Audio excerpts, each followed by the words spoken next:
We're using the Rust-Oleum brand semi-gloss clear sealer on this riser or pump house of the Veneto fountain. A generous and even application of the spray will protect the cement material as well as making it easier to clean.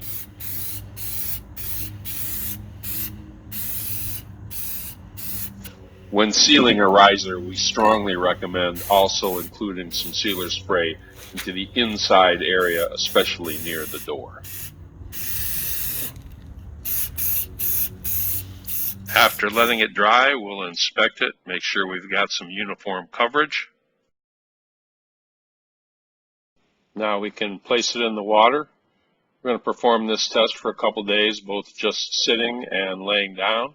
Days in the water, no discoloration, ready to assemble our fountain.